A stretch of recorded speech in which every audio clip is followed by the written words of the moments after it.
बच्चों, मेरा नाम है मोहित और आपका स्वागत है हमारे यूट्यूब चैनल स्ट्रीट चैंपियन में। तो सबसे पहले मैं आपको बधाई देना चाहूँगा। आप उन कुछ स्मार्ट स्टूडेंट से हो जो आप तैयारी कर रहे हो एकदम स्मार्ट तरीके से। काफ़ी बच्चे तो यही देखते रहते हैं कि गेस्ट पेपर कब आएगा, फिर सीरीज को उठाते हैं, उनमें समझ में नहीं आता कि क्या आपके सामने क्या पढ़ूँ क्या नहीं पढ़ूँ, मुझे लैंग्वेज समझ में नहीं आए। लेकिन आप पढ़ते हो एकदम सरल भाषा में, तो आपका पेपर है फिजिकल ज्योग्राफी का, उससे संबंधित ये कंप्लीट कैसा वीडियो है, वन शॉट वीडियो है। इसमें unit first, unit second, unit third, unit four, चारों आपकी यूनिट रिवाइज हो जाएंगी। पीडीएफ आपको जो इसकी सिंपल भाषा में एकदम मैंने बना रखी है वो टेलीग्राम पे मिल जाएगी। और दूसरे वीडियो देखना चाहते हो उनका लिंक डिस्क्रिप्शन में दे रखा, वहां से जाकर देख सकते हो।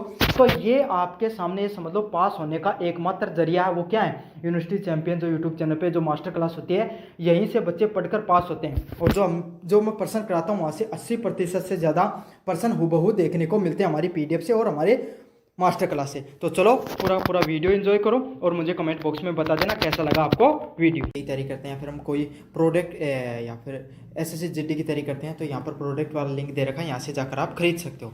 तो चलो शुरू करते हैं अपने वीडियो को।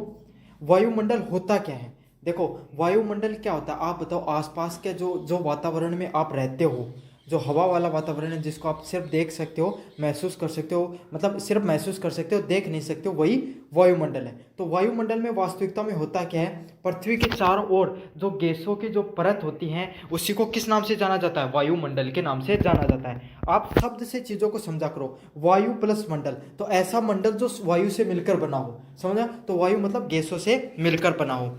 और ये क्या करता है? सूर्य से जो ऊर्जा प्राप्त होती है उसको संतुलन बनाता है। मतलब सूर्य की जो किरणें आती हैं, सूर्य की जो ताप आता है, उसको क्या संतुलन बनाता है। और जो हमारा जलवायु नियंत्रण है, जो हमारी जलवायु है, जहाँ पर मनुष्य रहते हैं, पशु पक्षी रहते हैं और आपके सामने पौधे रहते हैं, इसको नियंत्रण में रखकर हमारे जीवन को क्या करता है? जीवन को चलाने में सहायक होता है और रक्षा करता है हमारी। इसकी जो संरचना है, जो हमारी वायुमंडल की जो संरचना है, वो इसकी क्या बनाती है? पृथ्वी के वातावरण को बहुत ही खूब हमारे जीवन जीने लायक बनाती है। अगर वायुमंडल सही से कार्य नहीं करेगा, आपको पता है, तो क्या अपन जीवन जी सकते हैं? पृथ्वी पे अपन क्यों जीवन पाते हैं? क्योंकि ऑक्सीजन मिल पाता है अपने को समान मात्रा में। जो यहाँ का तापमान है वो भी निश्चित है। अब आप चंद्रमा पे चले जाओगे, रात के समय टेम्परेचर -100 डिग्री चला जाता है, दिन में टेम्परेचर आपके सामने 70-80 डिग्री चला जाता है। तो क्या आप ऐसा वहां पर जी सकते हो? कभी नहीं जी सकते हो। क्यों? क्योंकि वहां पर वायुमंडल स्थिर नहीं है, वहां का तापमान स्थिर नहीं है। वहां की अगर वायुमंडल स्थिर नहीं है तो जलवायु भी स्थिर नहीं रह पाती है। तो पृथ्वी की यही खूबसूरती है, हमारा जो वायुमंडल है स्थिर है, इसलिए हमारा जीवन है वो जीने में सहायक होता है। वायुमंडल के संगठन बताएं। मतलब वायुमंडल का संगठन का अर्थ होता है वायुमंडल के क्या क्या चीज़ों से वायुमंडल है वो मिलकर बना होता है। तो किस किस चीज़ से बनकर बना है? सबसे ज़्यादा वायुमंडल में अगर कोई सी गैस पाई जाती है तो वो कौन सी पाई जाती है? आप सबको पता है, नाइट्रोजन गैस है वो पाई जाती है। और नाइट्रोजन गैस कितनी पाई जाती है? 78% है वो पृथ्वी पर नाइट्रोजन गैस पाई जाती है। कौन कितनी पाई जाती है? 78% है, 78% है वायुमंडल में नाइट्रोजन गैस पाई जाती है। अच्छा, इसका कार्य क्या होता है? ये पौधों के लिए बहुत ज़्यादा आवश्यक होती है। समझ में आ गया? जीव जंतुओं के लिए कुछ जो माइक्रो न्यूट्रिएंट्स होते हैं, जो हमें दिखाई नहीं देते हैं लेकिन जो पृथ्वी में बहुत ज़्यादा सहायक होते हैं, उनके लिए बहुत ज़्यादा काम में आती है। तो नाइट्रोजन है वो आपके सामने हमारे जीवन को अप्रत्यक्ष रूप से चलाने में बहुत ज़्यादा सहायक होती है। समझ में आ गया? खास करके पौधों के लिए बहुत ज़्यादा सहायक होती है। अगले वाले बात करें आपके सामने ऑक्सीजन। तो ऑक्सीजन की मात्रा कितनी देखने को मिलती है? 21% है वो हमारे वायुमंडल में ऑक्सीजन की मात्रा देखने को मिलती है। और आप सबको पता होगा, शायद कोई ऐसा बच्चा होगा जिसको ये नहीं पता ऑक्सीजन का क्या कार्य होगा। हमारे जो श्वसन करने के लिए, हमारे सांस लेने के लिए, दहन के लिए, मतलब जो अग्नि वगैरह को जलाने के लिए आपको किसका उपयोग किया जाता है? ऑक्सीजन है उसका उपयोग में लिया जाता है। तो ऑक्सीजन कितनी प्रतिशत हमारी वायुमंडल में देखने को मिलती है? 21% देखने को मिलती है। और इसका कार्य क्या होता है? ये हमारे श्वसन और दहन में इसका कार्य होता है। फिर अगली गैस आती है आर्गन गैस। 0.93% गैस है, इसका प्रयोग किया जाता है। समझ में आ गया आपको आर्गन गैस का के बारे में? कितना? 0.93 है, उसके रूप में इसको उपयोग किया जाता है। और ये जो शीशे वगैरह होते हैं इनके बीच में जो गैस डलती है वो आर्गन वगैरह की होती है। आपके बाद में फिर बात करें कार्बन डाइऑक्साइड है, वो 0.03% आपको देखने को मिलती है। और ये ग्रीन हाउस गैस है। मतलब देखो, एक कार्बन डाइऑक्साइड है वो पौधों के लिए, खाना बनाने के लिए, संश्लेषण, फोटोसिंथेसिस के संश्लेषण में काम आती है, उसको खाना बनाने के कार्य में आती है ना। और साथ के साथ आपको एक ग्रीन हाउस गैस के रूप में भी देखने को मिलती है। जो हमारी जो पृथ्वी है इसका तापमान नियंत्रण करने में ग्रीन हाउस गैसेज का क्या बहुत मुख्य महत्व होता है। समझना क्यों? पृथ्वी पे जो यूवी रेडिएशन है और जो विकिरण आते हैं वो पृथ्वी से आते हैं और टकराकर वापस चली जाती हैं। ये गैस उनको ट्रैप करने का कार्य करती हैं। तो पहले तो ये निश्चित मात्रा में थी, लेकिन अब जैसे ही क्या हुआ औद्योगिक क्रांति आई तो उसके बाद में कार्बन डाइऑक्साइड की ये जो ग्रीन हाउस गैसेज हैं इनकी मात्रा बढ़ने लग गई। इससे क्या हुआ, जो आपका ग्रीन हाउस इफेक्ट है वो देखने को मिला, पृथ्वी का तापमान लगातार बढ़ता चला गया। अन्य गैसों की बात करें जिसमें हीलियम, नियोन, आर्गन, हाइड्रोजन व जल वाष्प है ये देखने को मिलती हैं। आप में से पता होगा हीलियम वगैरह जो गुब्बारा वगैरह में भरी जाती है। ओजोन जो होती है वो क्या करती है, यूवी रेडिएशन को हमारी पृथ्वी पर आने से रोकती है। और हाइड्रोजन और जल वाष्प है ये भी हमारे वातावरण के सबसे मुख्य हिस्सों में होती हैं। समझ में आ गया?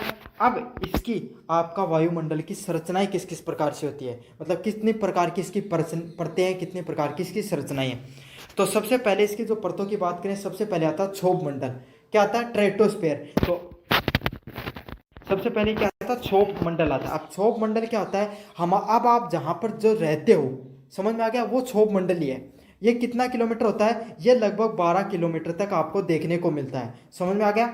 इसकी एवरेज जो पोलर होते, जो इक्वेटर होता है, इक्वेटर पे सबसे इसका जो एवरेज है वो कितने किलोमीटर देखने को मिलता है आपको? लगभग 12 किलोमीटर देखने को मिलता है। यहाँ पर मौसम से संबंधित जितनी भी घटनाएं होती हैं वो सारी की सारी घटनाएं आपको यहाँ पर ही क्षोभ मंडल के अंदर ही देखने को मिलती हैं। फिर बात करें आपके सामने समताप मंडल। समताप मतलब इसका समताप क्यों बोला जाता है? क्योंकि यहाँ पर तापमान समान रहता है। और आपको पता है जो क्षोभ मंडल होता है यहाँ पर क्या रहता है, जैसे जैसे ऊंचाई बढ़ती है टेम्परेचर है वो घटता चला जाता है। और यहाँ पर क्या होता है, समताप मंडल में आपके सामने टेम्परेचर है वो बढ़ता है। और इसका क्या कार्य करता है, ये 12 से 50 किलोमीटर तक होता है। और इसमें ओजोन परत होती है। तो यहाँ पर आपको ओजोन परत जो 22 से 25 किलोमीटर के बीच में आपको ओजोन परत है वो देखने को मिलती है। और ये हानिकारकों से, जो हानिकारक किरणें होती हैं उनसे बचाती हैं। जो आपके फाइटर जेट होते हैं ना वो भी यहीं पर उड़ते हैं लगभग। अगले वाला मध्यम मंडल, तो 50 से 80 किलोमीटर तक देखने को मिलती हैं। और जैसा इसका नाम है मीजो, है ना, जो मतलब ये जो आपके सामने जो उल्का पिंड वगैरह होते हैं ना वो यहीं पर आके जलते हैं। आप नहीं कहते वो टूटता हुआ तारा, आपने बचपन में देखा होगा। तो वो टूटते हुए तारे कहाँ पर टूटते हैं, तो वो आपके सामने वो मध्यम मंडल में आकर टूट जाते हैं। मतलब क्या होता है, बाहर से कोई उल्का का पिंड आ रहा है, कोई पत्थर का टुकड़ा आ रहा है, वो क्या ऊपर से आएगा तो इतना घर्षण हो जाता है वहाँ पर आकर उसमें अग्नि लग जाती है मध्यम मंडल के अंदर। फिर आपके सामने आयन मंडल आता है। जैसा इसका नाम है वैसा ही काम है। इसका कितना 80 से लेकर 400 किलोमीटर तक ये देखने को मिलता है। और इसमें क्या होता है, जो रेडियो तरंगे होती हैं, आपके सामने रेडियो तरंगे, टेलीविजन की तरंगे होती हैं, ये क्या यहाँ पर आयन्स प्रेजेंट होते हैं। आयन प्रेजेंट होते हैं, वहाँ से क्या होती है, ये जो विकिरणें जाती हैं इन आयनों से टकराती हैं और वापस टकराकर हमारी पृथ्वी की वापस आ जाती हैं। तो आपको जो रेडियो का संचारण, टीवी वगैरह से सेटल, जो आपका जो जहाँ से जो ट्रांसमिशन किया जाता है, समझ में आ गया आपको, जो विकिरणें जाती हैं उनको वापस टकराकर वापस आने में इनका बहुत अधिक योगदान रहता है। तो आयन मंडल है वो भी बहुत महत्वपूर्ण है, हमारे वायुमंडल का बहुत ही महत्वपूर्ण हिस्सा में से एक है।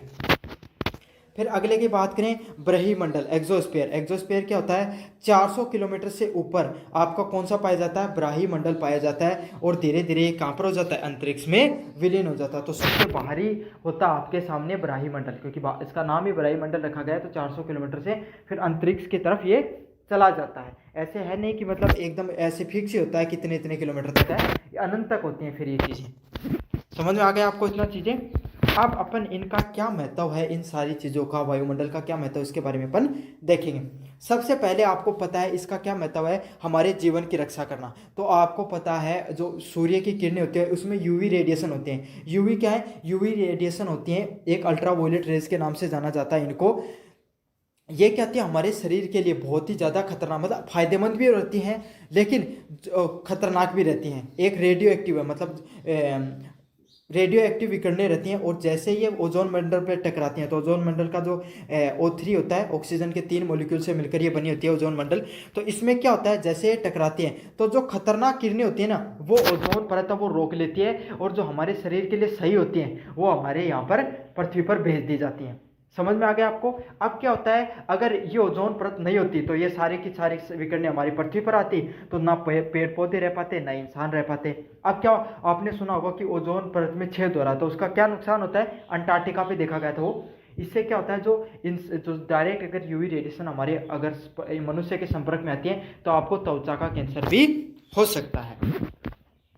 अगले वाला पॉइंट है मौसम और जलवायु का निर्धारण। तो इससे क्या होता है, आपको पता है भाई, जो वायुमंडल से ही सारी मौसमी घटनाएं हैं वो देखने को मिलती हैं। तो मौसम और आपको जलवायु है कोई भी जगह की, वो किस चीज़ से निर्धारित होती है, आपकी वायुमंडल के द्वारा ही निर्धारित होती है।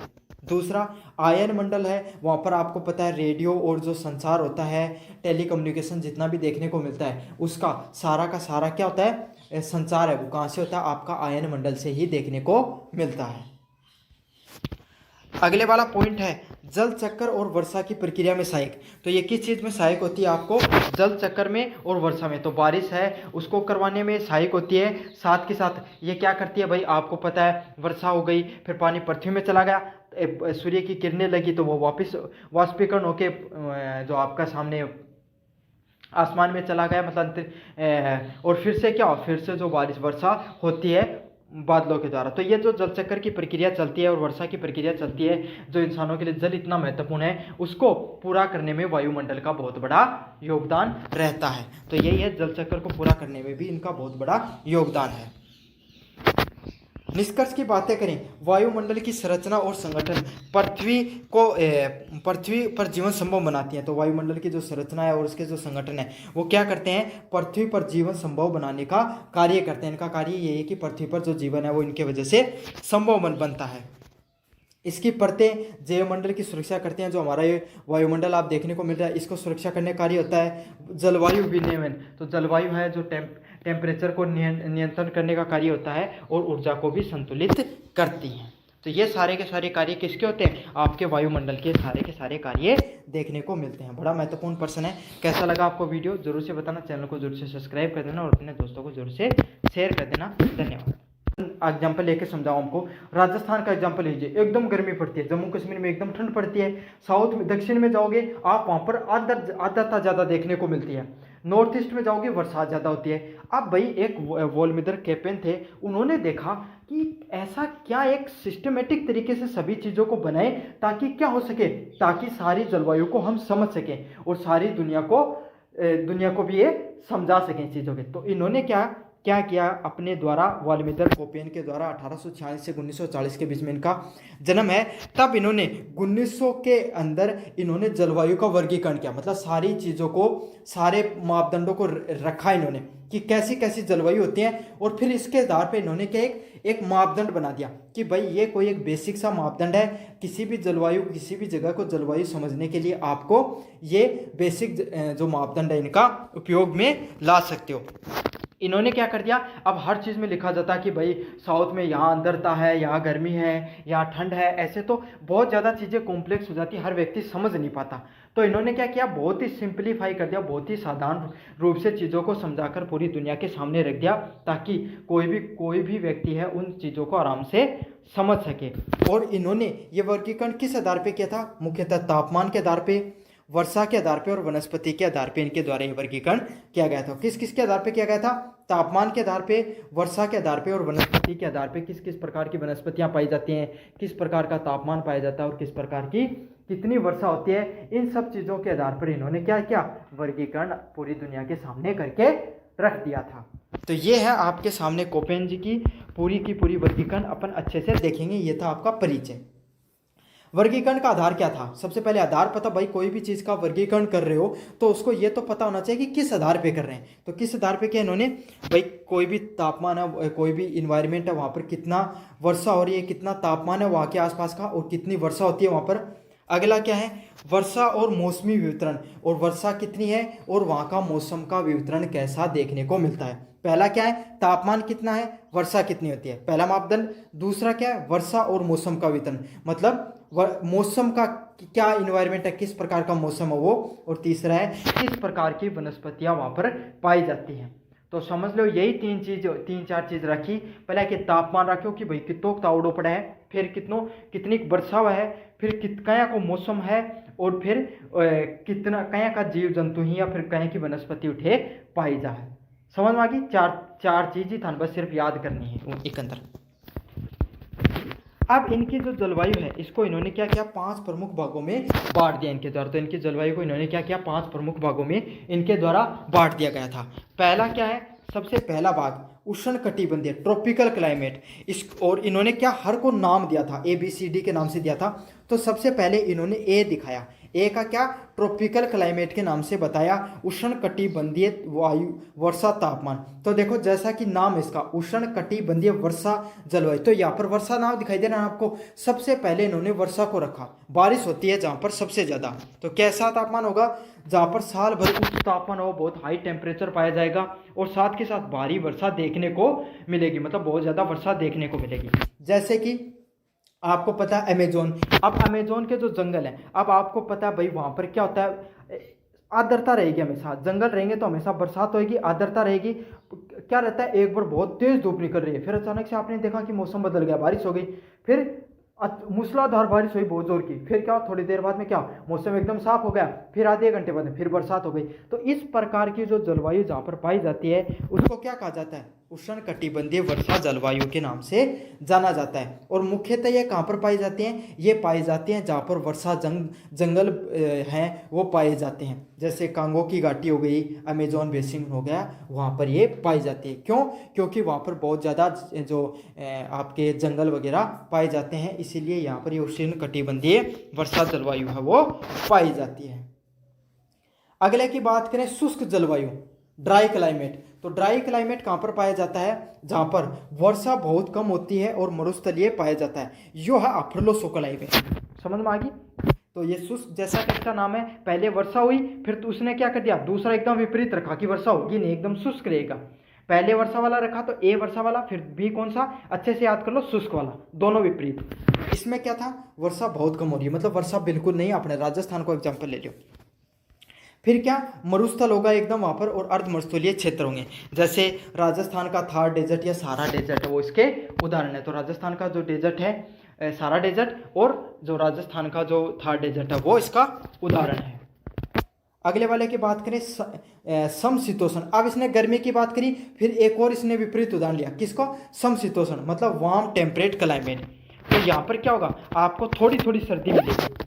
समझ में आ गया? अब थोड़ी थोड़ी सर्दी वाला, जैसे मध्य प्रदेश हो गया, दिल्ली, पंजाब, आपका उत्तर प्रदेश जैसे जो राज्य हो गए ना, उसकी बात की इसने, है ना। यहाँ पर क्या होगा, मध्यम तापमान, मतलब ठीक ठाक तापमान पाई जाएगा, सर्दियाँ भी होगी और हल्की वर्षा भी होगी और पर्याप्त वर्षा होगी, मतलब बीच को सी के ABCD तक गयो तो सी के बीच का आदमी है, तो बीच का आदमी में कहीं की चीज़ होंगी, सारी चीज़ ठीक ठाक होंगी, थोड़ी थोड़ी वर्षा, थोड़ा थोड़ा तापमान, थोड़ी थोड़ी सर्दी, और हर चीज़ कंट्रोल में रहोगे।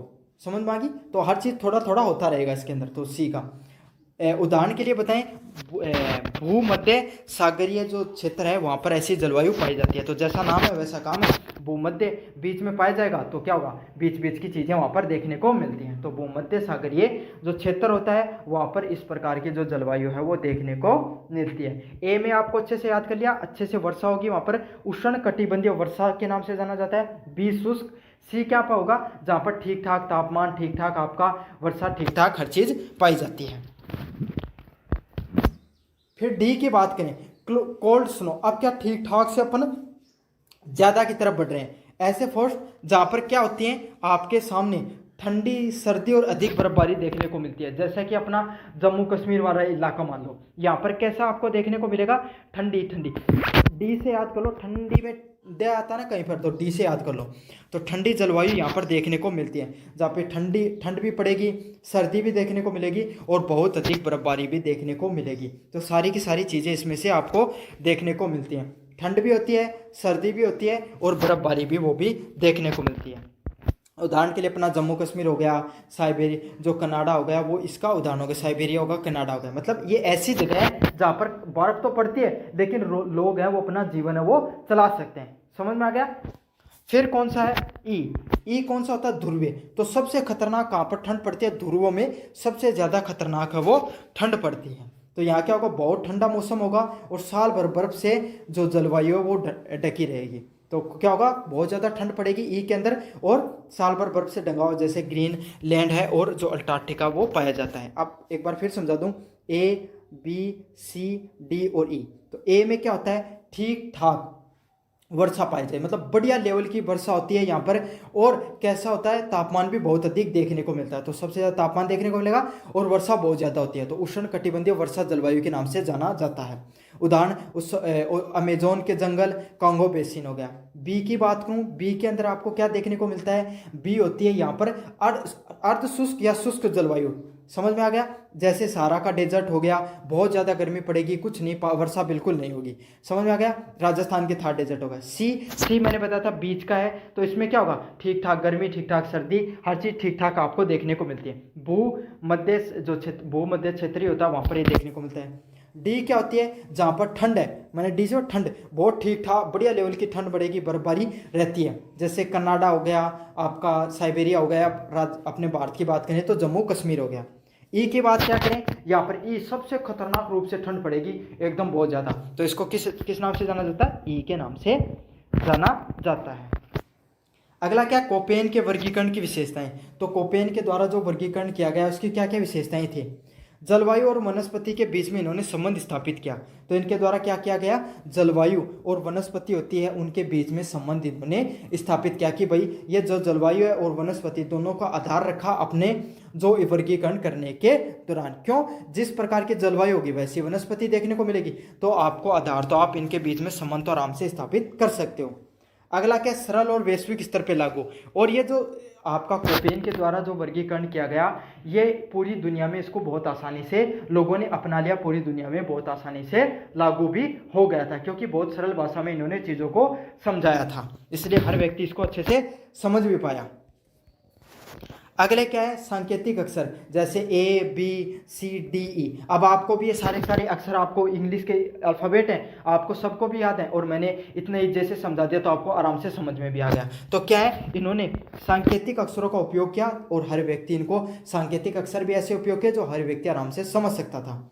अगला क्या है, इन्होंने उप श्रेणियाँ भी बनाई, जैसे तापमान और वर्षा और मौसम की स्थिति को भी बताया। तो ऐसा ही नहीं कि इन्होंने सिर्फ वनस्पति और जलवायु को ही रखा, इन्होंने और भी उप जो चीज़ें हैं वो रखी, जैसे कि श्रेणियाँ, तापमान रख लिया, वर्षा और मौसम आधारित चीज़ें इन्होंने रख ली। तो इन्होंने और भी श्रेणियाँ बनाई ताकि चीज़ों को और अधिक गहराई से समझाया जा सके। महत्व और आलोचना की बात करें, क्या क्या महत्व है, जलवायु और वनस्पति के बीच में संबंध को समझाने में उपयोगी। तो क्या हुआ, जो जलवायु है और वनस्पति है इसके बीच में इन्होंने जो संबंध है उसको समझाने में लोगों को बहुत ज़्यादा मदद मिली इस चीज़ से। क्यों, बहुत सरल भाषा में था। आलोचना क्या है, अन्य तत्व जैसे हवा, सूर्य और विकिरण मानव कारकों को शामिल नहीं किया। तो भाई हर चीज़ होती है, उसके फायदे और नुकसान दोनों चीज़ होते हैं। तो नुकसान क्या था, कुछ कमियां भी क्या थी, कमियां यह थी कि इसमें सिर्फ कुछ चीज़ों को इंक्लूड किया गया, हर चीज़ इंक्लूड नहीं, जैसे हवा का भी बहुत प्रभाव पड़ता है, सूर्य का भी बहुत ज़्यादा प्रभाव पड़ता है, और मानव के कारक होते हैं वो भी बहुत ज़्यादा इस पर डिपेंड करते हैं। तो इन सब चीज़ों को इन्होंने अपना जो कारक रखे उसमें से इन्होंने इंक्लूड नहीं किया। निष्कर्ष की बात करें, कोपेन का जो जलवायु वर्गीकरण है वो पृथ्वी की विविध जलवायु को व्यवस्थित रूप से समझने का वैज्ञानिक प्रयास है। तो कोपेन के द्वारा जो जलवायु का वर्गीकरण किया गया, ये आपके सामने जलवायु को विविध रूप से, अलग अलग रूप से समझने का एक बहुत ही वैज्ञानिक प्रयास है कि हर आदमी इसको बहुत आसानी से समझ सकता है। पहला प्रयास भी था और इन्होंने बहुत सरल से चीज़ों को समझा भी दिया था। यद्यपि ये पूर्ण रूप से व्यापक नहीं है, मतलब ये आप इसको पूर्ण रूप से कंप्लीट नहीं बोल सकते हो, इनकम्प्लीट दिखाई देता है, लेकिन फिर भी भूगोल और पर्यावरण अध्ययन के लिए आज भी महत्व बना हुआ है। लेकिन आज भी कोपेन का जलवायु है वो आज भी जब जलवायु का अध्ययन किया जाता है तो इसको प्रमुख रूप से एक माना ही जाता है। तो ये था आपके सामने जो कोपेन की जलवायु को वर्गीकरण। मुझे उम्मीद है कि मैंने आपको बहुत ही सरल भाषा में सारी चीज़ों को समझा दिया है। अगर आप एसएससी की तैयारी करते हो या फिर और कोई राजस्थान की तैयारी करते हो तो यहाँ पर प्रोडक्ट वाला जो लिंक दिखाई दे रहा है इस पर क्लिक करके आप क्या कर सकते हो, वीडियो देखने के बाद में जो किताबें वगैरह खरीद सकते हो। बेस्ट किताबें मैंने बेस्ट प्राइस में आपको लगा दिए हैं, वहाँ से जाकर आप खरीद लो। तो चलो शुरू करते हैं अपन महासागरीय धाराओं के बारे में।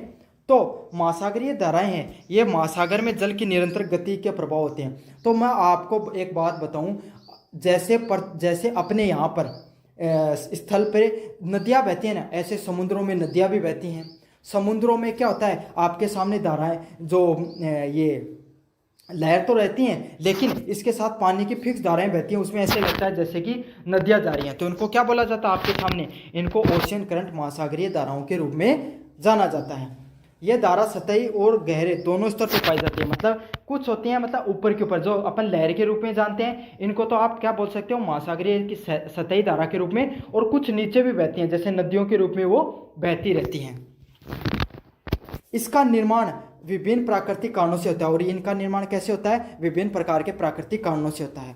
मैं आपको समझाऊं एक अच्छे से उदाहरण के साथ। आपने क्या लिया, एक पानी का टब ले लिया, पानी के टब को आपने ऊपर से एक बार ऐसे ऊपर से अपने हाथ को छूते हुए निकल गए, तो उसमें ऊपर से एक लहर निकलेगी, हल्की सी लहर होगी जो ऊपर ऊपर होगी, लेकिन जो नीचे का जो पानी होता है वो कैसा रहेगा, स्थिर रहेगा। आपने हाथ को लिया, उस पानी में नीचे डुबाया और फिर उसको जोर से हिलाया, तो देखना ऊपर भी लहर चलेगी और नीचे भी फिर पानी आएगी, उसकी लहर चलेगी। समझ में आ गया आपको। और अगर इस उदाहरण से समझ में नहीं आया तो क्या करोगे, आपके कोई तालाब या पोखर होगा, या फिर आप कोई जहाँ पर पानी जमा रहता है वहाँ से देख लेना। आप वहाँ देखोगे जब हवा चलती है तो लहर चलेगी, लेकिन जब आप उसके अंदर बहुत बड़ा पत्थर मारोगे तो नीचे से एक प्रकार की जो लहर है, पानी आगे से पूरा का पूरा डिस्प्लेस होके पीछे से आगे की तरफ जाता है। समझ में आ गया। तो ये दो प्रकार की होती है, स्थल पे भी धाराएं होती हैं और नीचे भी ये धाराएं चलती रहती हैं। और ये धाराएं हैं, ये अलग अलग प्रकार के कारण बनते हैं, प्राकृतिक कारण होते हैं, उनसे निर्मित होते हैं। ऐसे नहीं कि वहाँ पर कोई आदमी पत्थर मार के उनको चला रहा है, ऐसा थोड़ी होता है। वो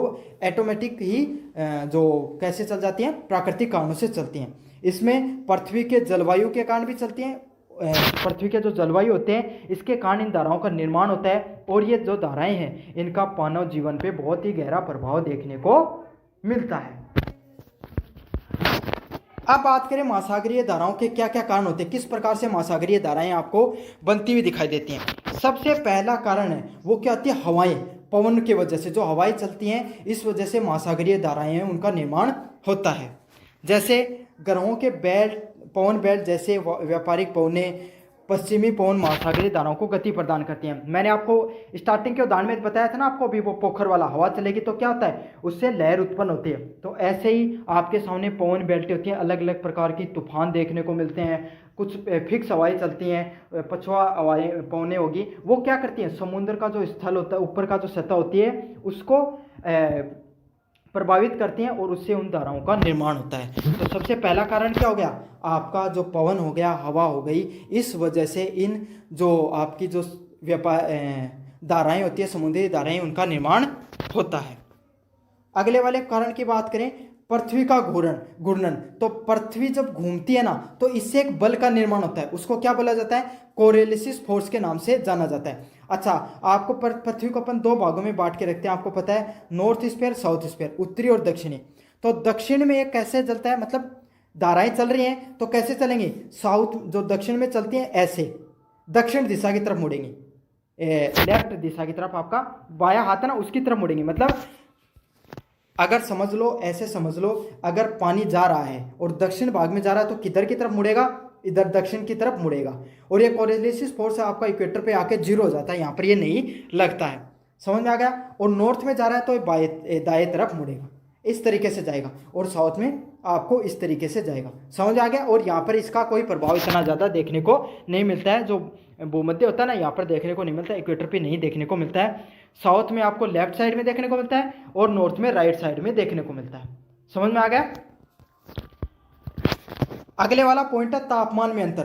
तो आपको पता है पानी है वो कैसे जलता है, आपका जो ठंडा पानी होता है, आपको हमेशा देखना, कभी भी पानी गर्म करके देखना आप, है ना, थोड़ा सा पानी को गुनगुना करो, आप क्या देखोगे, पानी है वो गर्म पानी है वो हमेशा ऊपर पाया जाएगा और ठंडा पानी है वो नीचे चला जाता है। यही उसका एक तरीका होता है। तो इसी तरीके से क्या होता है, ध्रुव एकदम ठंडे होते हैं और जो भूमध्य क्षेत्र होते हैं वो ज़्यादा गर्म होते हैं, तो उनका पानी का तापमान भी उसी प्रकार से होगा।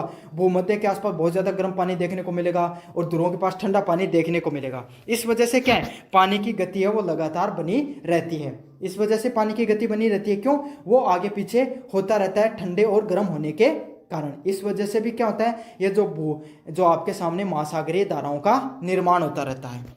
देख लो कितनी पृथ्वी में जटिलताएं पाई जाती हैं।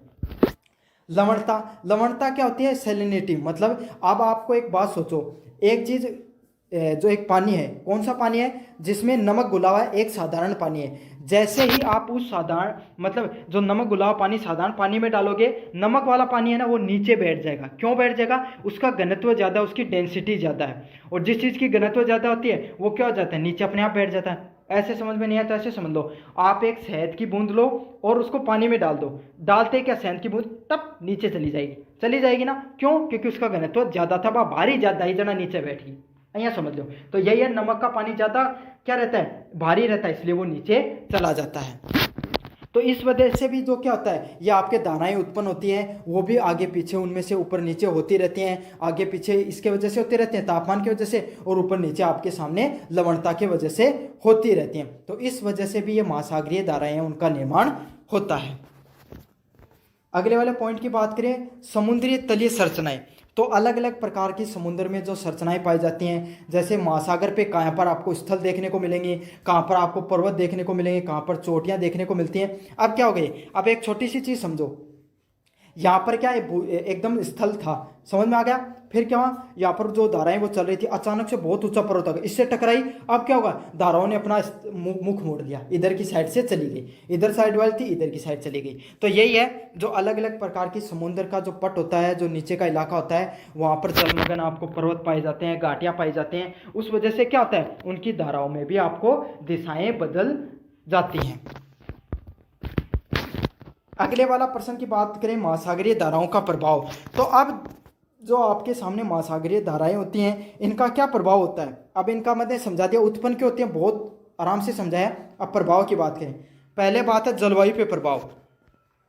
गर्म धाराएं तटीय क्षेत्रों का तापमान बढ़ाती हैं। अब कोई गर्म धारा आ रही है और समुद्री तापमान के आसपास, मतलब कोई तट के आसपास आ रही है, तो इससे क्या होगा, वहाँ का तापमान भी बढ़ जाएगा। क्यों? क्योंकि आपको पता है भाई, जो सूर्य की किरणें, जो हवा चलती है समुद्र के पानी को अपने साथ लेकर चलेगी, तो क्या होगा, उसको साथ लेकर चलेगी, तो उसमें नमी है, वो गर्म पानी साथ इवेपोरेट होगा, तो नमी है वो गर्म रहेगी, और उससे आपकी गर्मी बढ़ती रहती है। जैसे गल्फ स्ट्रीम हो गया, वहाँ की जो धाराओं में देखने को मिलता है। शीतल धाराएं।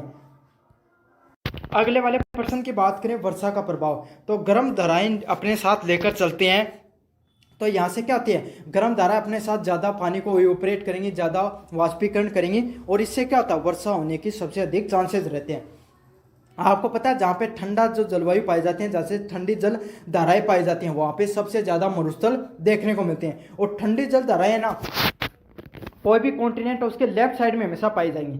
समझ में आ गया? यहाँ पे देख लेना आप, जितने भी प्रकार की होती हैं वो, और उधर की साइड सबसे ज़्यादा आपको क्या देखने को मिलते हैं, सबसे ज़्यादा आपको मरुस्थल देखने को मिलते हैं। जैसे जो पेरू है, पेरू का मरुस्थल पेरू वाली साइड में देखने को मिलता है। सहारा की साइड में भी ठंडी वो जलवायु बढ़ती है। क्यों? ठंडी है, वो खुद अपने साथ पानी नहीं लेकर चलेगी, तो इससे क्या होगा, जो उसके जो जाते तटीय क्षेत्र होगा वहाँ पर वर्षा नहीं करेगी, और वर्षा नहीं करेगी तो शुष्क और डेजर्ट तो अपने आप ही बन जाएगा।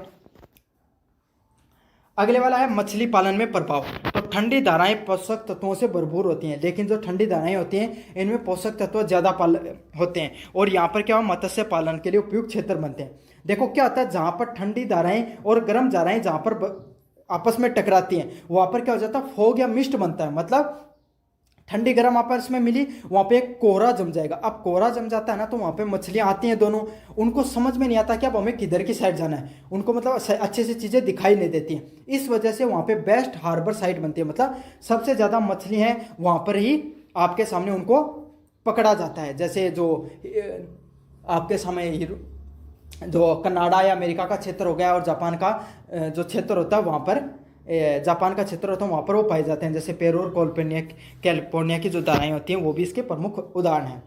समुद्री यातायात, जो धाराएं हैं वो जलयानों की गति देने के लिए और मार्ग को प्रभावित करती हैं। तो अलग अलग प्रकार की जो जल धाराएं आती हैं वो क्या करती हैं, जो आपको जलमार्ग होती है उसको गति देने का भी कार्य करती हैं, और मार्ग को भी प्रभावित करती हैं। इससे क्या होता है, ईंधन की बचत होती है और समय भी कम रहता है। अब मान लो ये क्या जा रहा है, एक आपके सामने शिप जा रही है, और इसी के साथ साथ क्या है, जलवायु की धारा भी चल रही है, मतलब जो समुद्री धारा भी चल रही है, तो क्या हो जाएगा, अब उससे ईंधन बचेगा, उसको पीछे से ज़्यादा मदद मिलती है। अब वो विपरीत में, अब एक सामने से आ रहा है, तो उसको क्या करेगा, उसको समुद्र की धारा से भी टकराना पड़ेगा, तो उससे उसका ज़्यादा क्या होगा, बचत होती है। तो ईंधन ज़्यादा खर्च होता है। तो जो ये शिप वगैरह चलते हैं ना, ये समुद्री जहाज़ों के साथ साथ ही चलते हैं। मानव जीवन पे प्रभाव, वैश्विक उष्मा संतुलन में रहती है। तो इससे क्या होता है, पूरी जो पृथ्वी है उसका तापमान संतुलन में रहता है। कृषि में भी सहायक रहती है और उद्योगों में भी अप्रत्यक्ष रूप से क्या सहायता प्रदान करती हैं। तो यही है, मानव जीवन को प्रभावित करती हैं, जो वैश्विक उष्मा का संतुलन बनाने में कार्य रहती हैं तथा उद्योगों वगैरह के लिए भी अच्छी रहती हैं। निष्कर्ष की बात करें तो महासागरीय धाराएं हैं, ये जलवायु प्रणाली का एक बहुत महत्वपूर्ण हिस्सा है। तो हमारी जो जलवायु पाई जाती है आपके सामने, इसका सबसे महत्वपूर्ण हिस्सा है आपके सामने जो महासागरीय धाराएं हैं वो। इससे न केवल जलवायु संतुलित रहता है, तो इससे क्या होगा, ना तो जलवायु संतुलित रहेगा बल्कि मानव जीवन, कृषि व मत्स्य पालन और समुद्र व्यापार पर भी गहरा प्रभाव पड़ता है। तो अलग अलग प्रकार का जो जीवन होता है, जैसे कृषि हो गई, मत्स्य पालन हो गया और समुद्री व्यापार हो गया, इन सब चीज़ों पर बहुत ज़्यादा गहरा प्रभाव पड़ता है इन सब चीज़ों का। तो ये आपके सामने महासागरीय धाराओं से संबंधित जितने भी महत्वपूर्ण प्रश्न थे सारे के सारे मैंने आपको करवा दिए हैं। हेलो बच्चों, मेरा SSC GD की, राजस्थान जीके की और अधिक तैयारी करना चाहते हो तो यहाँ पे जो प्रोडक्ट वाला लिंक दे रहा हूँ, यहाँ पर आप जाकर खरीद सकते हो चीज़ों को। और अगर आपके पास इस समय पैसे नहीं है तो कार्ट में डालो, ऑफर आएगा तब उस समय खरीद लेना चीज़ों को। अब बात करें महासागरीय तलीय स्थल रूपों का वर्णन कीजिए। तो महासागर होते हैं, उसके जो स्थल होते हैं उस पर आपको किस किस प्रकार का स्थल रूप पाया जाता है उसको आपको अच्छे से बता देना है। तो आपको पता है पृथ्वी पर लगभग 3/4 भाग पर महासागर पाए जाते हैं। तो पृथ्वी पर लगभग आपको पता है भाई 3/4 75% या 78% जलवायु का 79% होता है वो आपके सामने लगभग स्थल है, और 21% आपके सामने जल है और 21% आपके सामने स्थल पाए जाते हैं। तो ये 3/4 भाग लगभग आप मान सकते हो इतना होता है।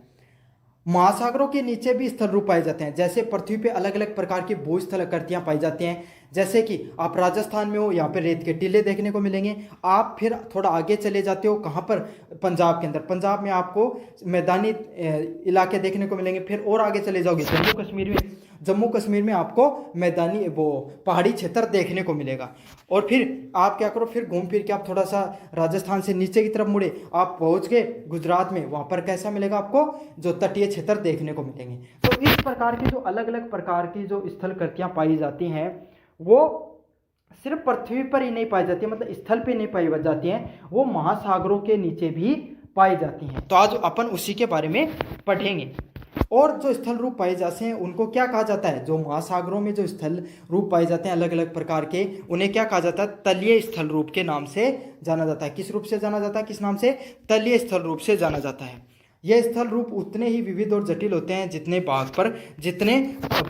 स्थल पृथ्वी पर पाए जाते हैं, मतलब स्थल पे पाए जाते हैं, मतलब ये भी उतने ही कॉम्प्लेक्स हैं। जैसे पहाड़ी क्षेत्र ऊंचे ऊंचे हैं, टीले हैं, आप उसमें मिट्टी होती है ज़्यादा, स्थलीय मैदान एकदम समतल होते हैं, तटीय क्षेत्रों में आपको पानी और मिट्टी का आपको समन्वय देखने को मिलेगा। तो जिस तरीके की विविधताएं, जटिलताएं, समरूपताएं आपको देखने को मिलती हैं पृथ्वी पर जो स्थल में, जो स्थल कृतियों में, वैसे ही आपको सेम टू सेम कहाँ देखने को मिलती है, सेम टू सेम आपको देखने को मिलेंगी कहाँ पर, यहाँ पर भी महासागरों में भी आपको देखने को मिलती हैं। अब बात करें महाद्वीपीय मार्जिन की बात करें आपके सामने, तो ये स्थल रूप महाद्वीप और महासागरों के बीच में दिखाते हैं। मतलब आपको क्या होता है, ये 3 प्रकार के होते हैं, इसमें महाद्वीप और जो महासागर है उनके बीच का जो क्षेत्र होता है ना उसको बताया जाता है। अब मैं आपको एक उदाहरण के साथ चीज़ों को समझाऊंगा, आप बहुत अच्छे से पहुंचोगे।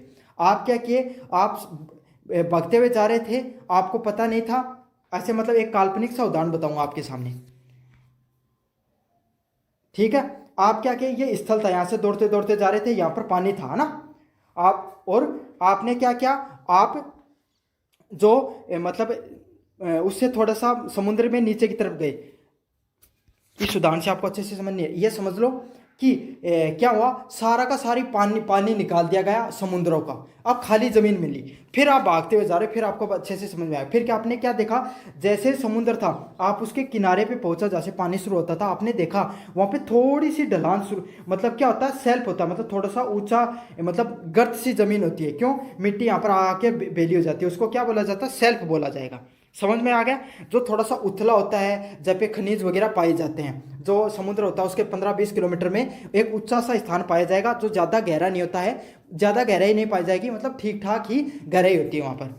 फिर आप क्या करोगे, जैसे ये समुद्र था, आपको इतनी गहराई देखने को मिली, फिर अचानक से बहुत ज़्यादा गहराई देखने को मिली आपको।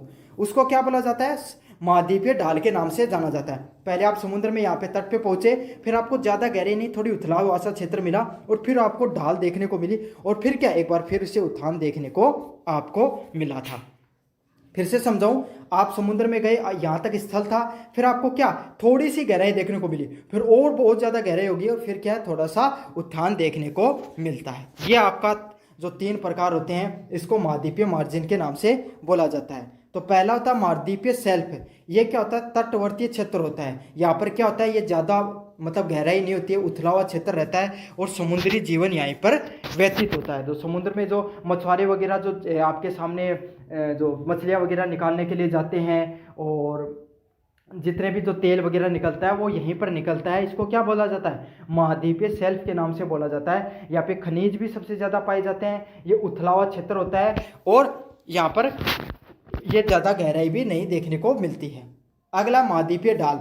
ये क्या होता है, जैसे महाद्वीपीय शेल्फ खत्म होता है, फिर यहाँ पर बहुत ज़्यादा गहराई देखने को मिलती है आपको। तो महाद्वीपीय ढाल में क्या होता है, शेल्फ के बाद में अचानक से जो गहराई है समुद्र की वो बढ़ती चली जाती है। फिर क्या आएगा, महाद्वीपीय उत्थान। ढाल और महाद्वीपीय तल के बीच में फिर क्या हुआ, जैसे ढाल खत्म हुई, फिर क्या, फिर आपके सामने कहीं तो किनारा आएगा ना, फिर से वापस आपको थोड़ी सी ऊंचाई देखने को मिल जाएगी। उसको क्या बोला जाता है, महाद्वीपीय उत्थान के नाम से बोला जाता है। समझ में आ गया। पहले आप गए भागते हुए, आपने क्या देखा कि गहराई तो है लेकिन थोड़ी है, यहाँ पे खनिज भी बहुत ज़्यादा है, यहाँ पर आपके सामने जो तटवर्तीय क्षेत्र है। फिर क्या, फिर आप और आगे भागते गए, आपने क्या देखा, अचानक से खाई आ गई बहुत गहरी, तो उसको क्या बोला गया, महाद्वीपीय ढाल के सामने। फिर आप खाई में चले गए, फिर उसमें भागते रहे, आपने क्या देखा आगे जाकर कि फिर से क्षेत्र वो थोड़ा और ऊंचा हो गया। इसको क्या बोला, महाद्वीपीय उत्थान के नाम से बोला गया।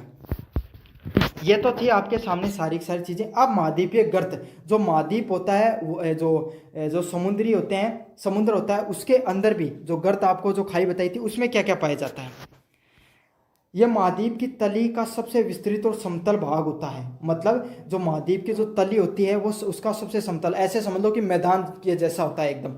खाई आ गई, खाई एकदम मैदान की तरह है, और इसमें गहरी समुद्री मैदान भी कहा जाता है। मतलब ये कैसे होते हैं, ये क्षेत्र था, इसके बीच में एक खाई पाई गई, इसको गर्त बोला जाता है। मरीना ट्रेंच का आपने नाम सुना होगा, प्रशांत महासागर की सबसे गहरी गर्त है मरीना ट्रेंच, तो उसी के बारे में बात हो रही है। ये कैसी होती हैं, ये बहुत ही, मैंने आपको ऐसे करके तो दिखा दिया है, इस टाइप से होते हैं, कुछ ऐसे समझ लो, बहुत गहरी होती हैं और मैदानी क्षेत्र के रूप में पाई जाती हैं। समझ में आ गया। इसको गहरे मैदानी समुद्री मैदान के रूप में भी जाना जाता है, लेकिन ये गहराई बहुत होती है इनमें।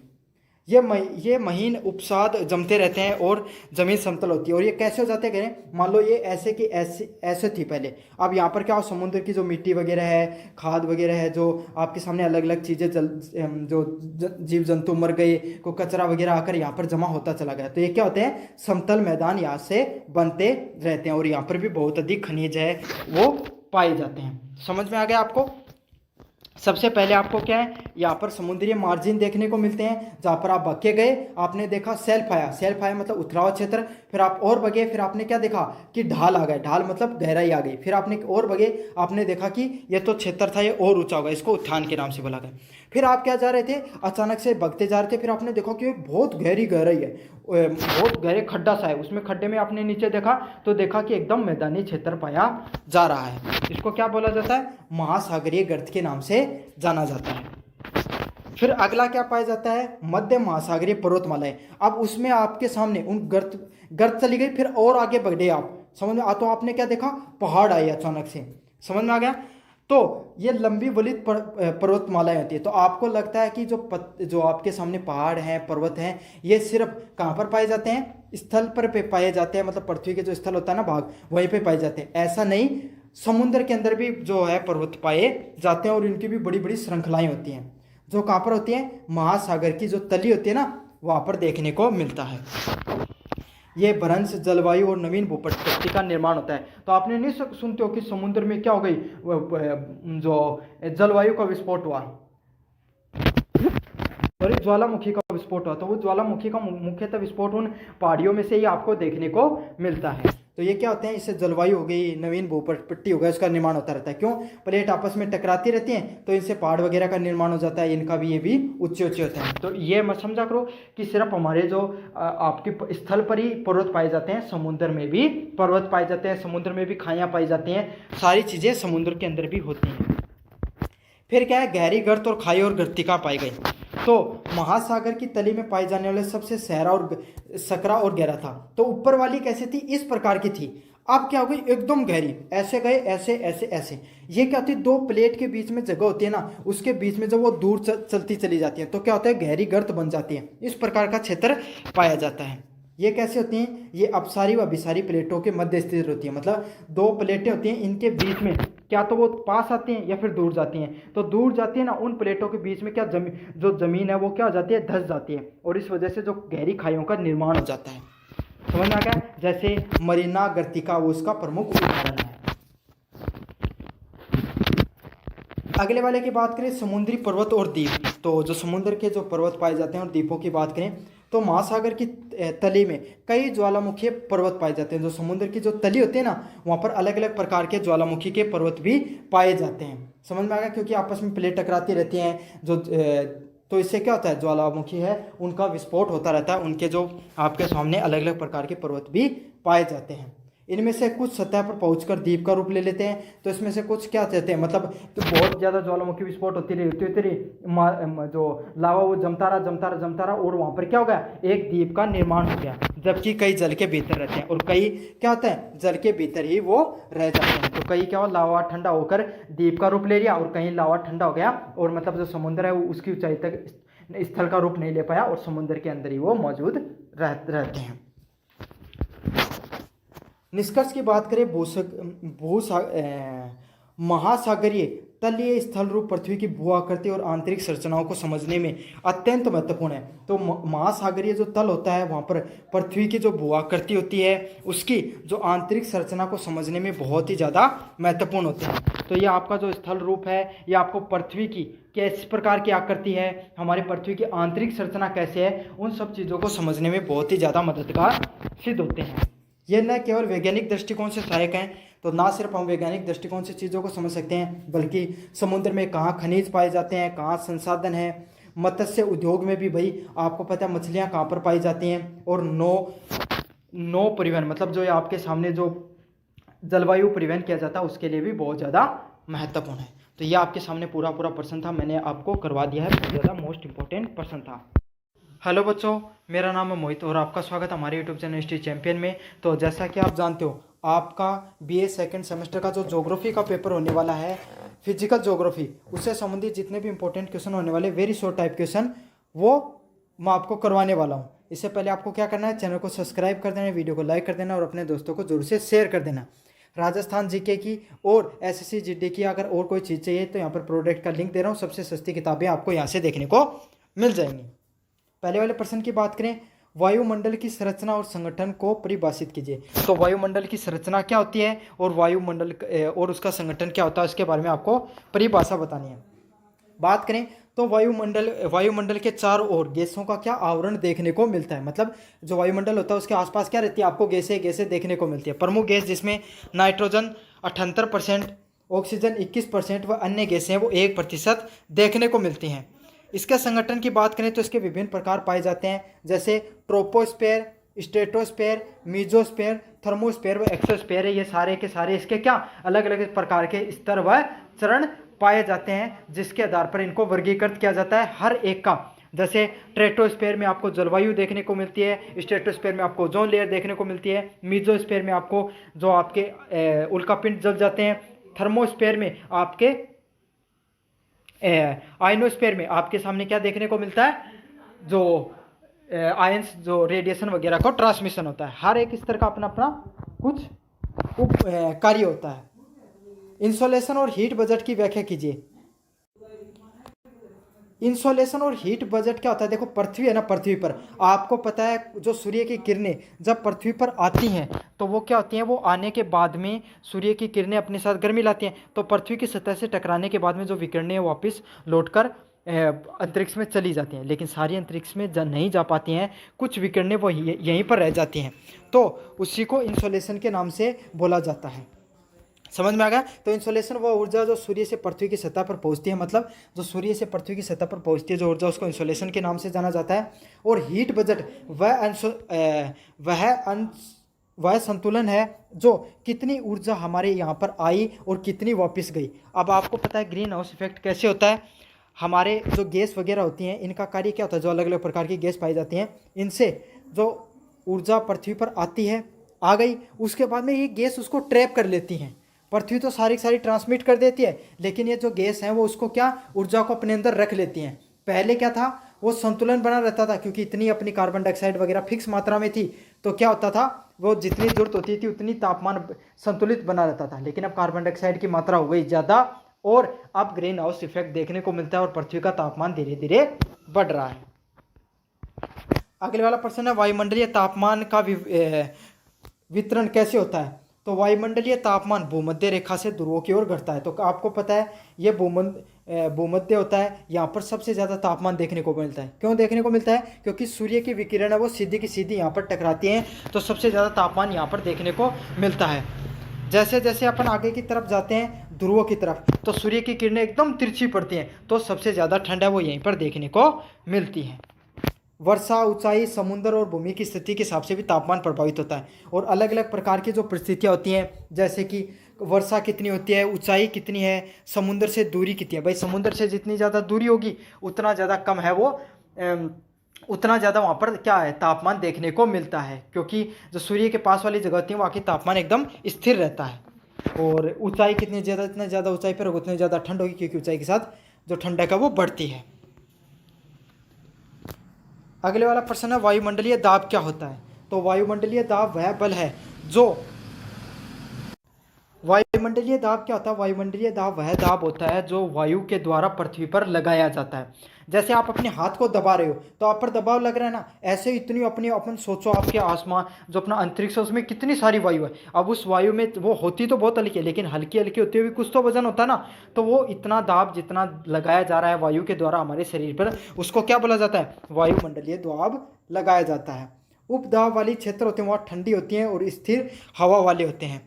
निम्न दाब वाले क्षेत्र गर्म व अस्थिर हवा वाले होते हैं। तो जैसे जैसे ऊंचाई पर बढ़ते चले जाते हो दाब कम होता चला जाता है और ठंडक बढ़ती चली जाती है। जहाँ पर दाब कम होता है वहाँ पर क्या होती है, गर्मी ज़्यादा देखने को मिलती है। क्यों, आपको पता है दबाव कम होगा तो जो गर्म गैसें होते हैं ऊपर उठ जाती हैं और ठंडी नीचे आ जाती है।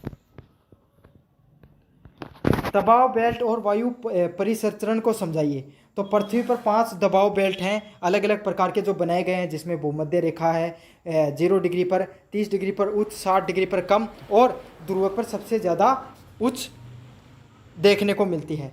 गर्म वायु ऊपर उठती है, आपको पता है गर्म वायु ऊपर उठती चली जाती है और पोल की तरफ लौटती है, और हवा, इससे हवा का चक्कर चलता है। देखो मैं बताता हूँ आपको क्या है, ये देखो यहाँ भूमध्य रेखा है, यहाँ 30 डिग्री बनाया जाता है, यहाँ 60 या 66.5 डिग्री बनाया जाता है, और यहाँ पर पोल है वो देखने को मिलता है। अब क्या होता है, भूमध्य रेखा से क्या होती है, जो गर्म हवाएं चलती हैं और वो किधर की तरफ चलती हैं, वो ऊपर की तरफ उठती हैं, और पोल होते हैं उसकी तरफ चलती जाती हैं।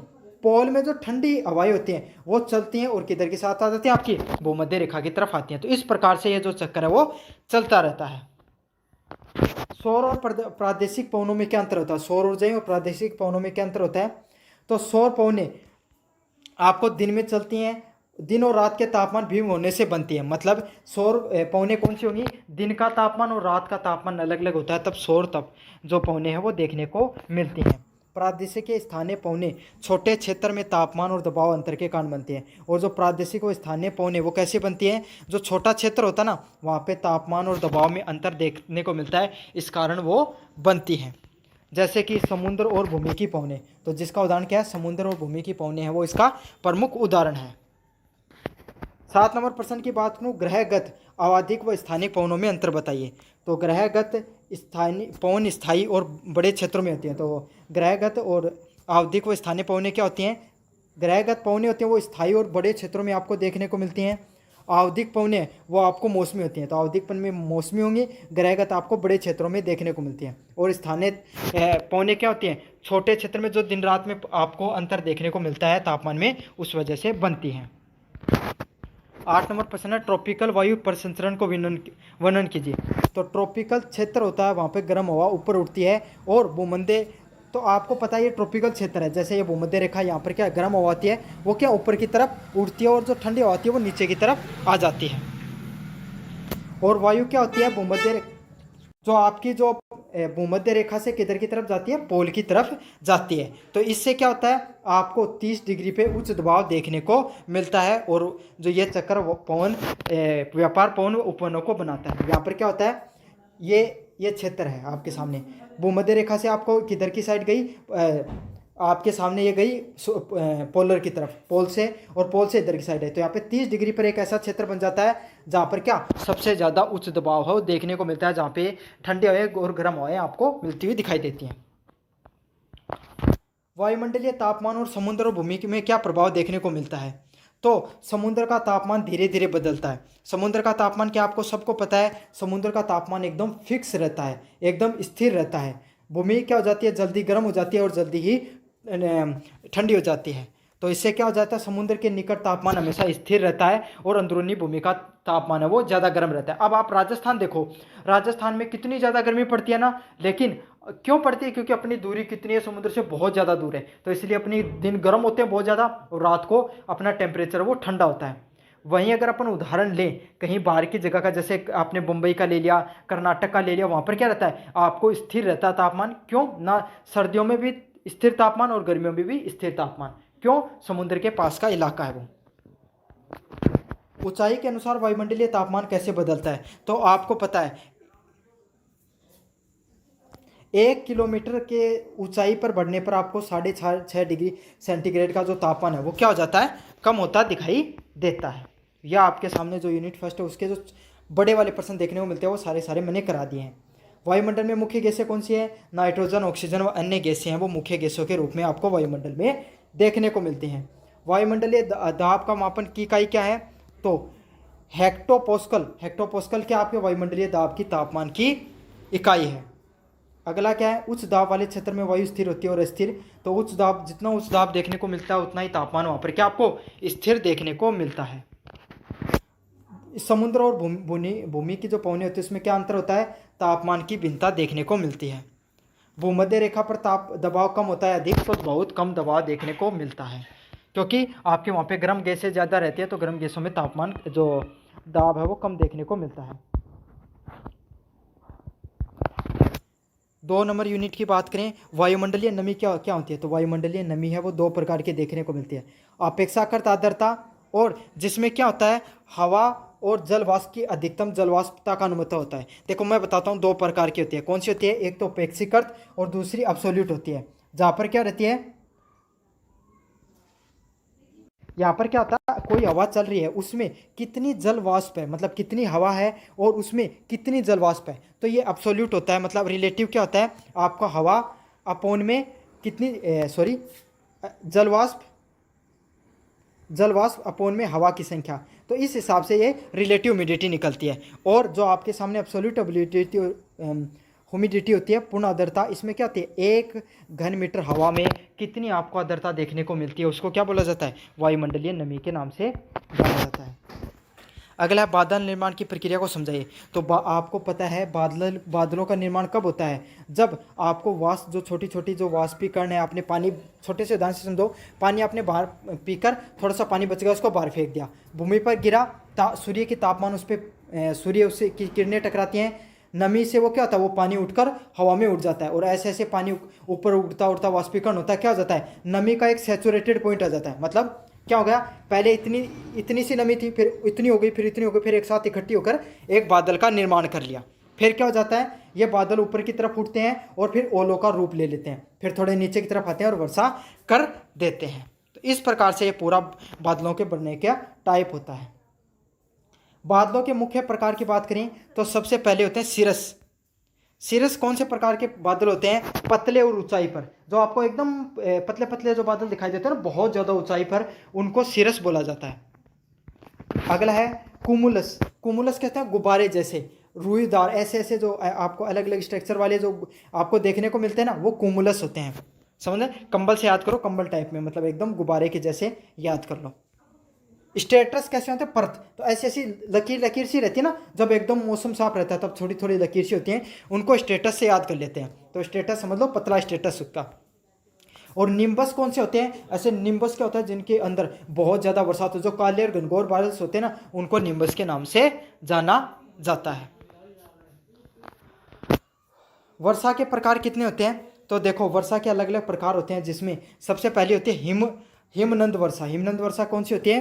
पर्वतीय क्षेत्रों में बर्फ गलने से। तो क्या होता है, जो बर्फ हिम मतलब क्या होती है आपके सामने बर्फ, और नंद मतलब गलने से। तो जो पहाड़ी क्षेत्र होता है वहाँ पर आपके सामने बर्फ गलने से जो वर्षा देखने को मिलती है, उसको किस किस नाम से जाना जाता है? हिमनंद वर्षा के नाम से जाना जाता है। किस नाम से जाना जाता है? हिमनंद। समझ में आ गया आपको? सामने अगला है संवन वर्षा। संवन वर्षा क्या होती है? गर्म हवा के उठने से। तो गर्म हवा जब ऊपर उठती है तो क्या होता है, उससे जो वर्षा देखने को मिलती है उसको संवन वर्षा के नाम से जाना जाता है। भू आधारित वर्षा कौन सी होती है? जो पहाड़ों के द्वारा हवा चढ़ाई पर, मतलब पहाड़ों के द्वारा क्या होता है, ये जैसे ये आपके सामने जैसा पहाड़ है और यहाँ से इसको बादल टकराए तो क्या हो गई? वर्षा हो गई। इसे भू आधारित वर्षा के नाम से जाना जाता है। अगली वर्षा है महासागरीय मानसून वर्षा। तो समुद्री हवा के ठंडे होने पर, जो समुद्री हवा है वहाँ से क्या हुआ, गर्म हवाएं चल रही थी, समुद्र की ज़मीन से टकराई, मतलब समुद्र सतह से टकरा कर नमी उठाकर लेके गई, अब क्या वो ठंडी जगह पर पहुंची, तो वहाँ पर जाकर उसने क्या कर दिया? बारिश कर दी। उसको महासागरीय मानसून वर्षा के नाम से जाना जाता है। तो भारत में भी वर्षा इसी प्रकार से होती है। अगला का पॉइंट है, वर्षा का वितरण किस प्रकार से होता है? तो वर्षा का वितरण है वो किस प्रकार से होता है? वर्षा का वितरण भूमध्य रेखा के पास अधिक और ध्रुवों के पास कम होता है। तो वर्षा होती है, उसका वितरण किस प्रकार से देखने को मिलता है? जो आपके सामने भूमध्य रेखा होती है ना, जो इक्वेटर होता है बीच में, वहाँ पर क्या होती है? वर्षा कम अधिक देखने को मिलती है और ध्रुवों के पास कम। क्यों?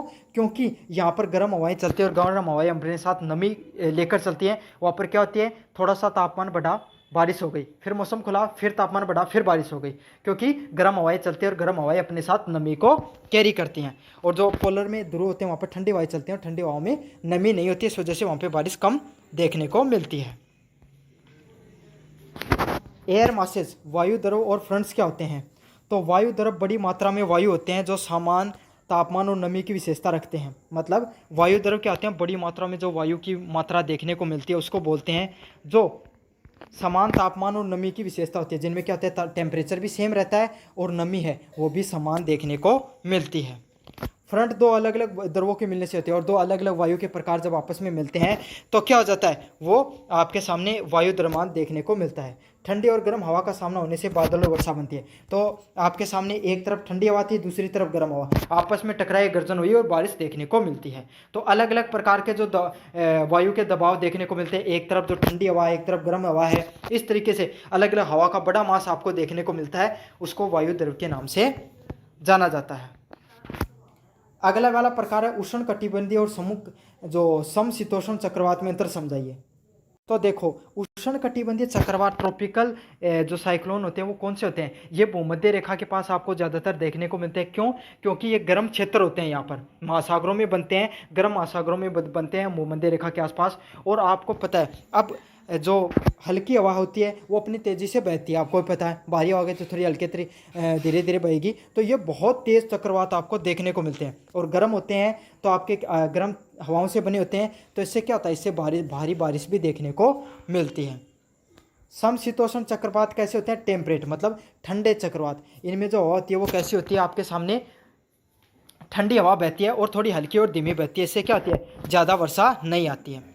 जो उष्ण कटिबंधीय चक्रवात होते हैं ये आपके भूमध्य रेखा पर देखने को मिलते हैं और ये मध्य अक्षांश पर आपको देखने को मिलते हैं।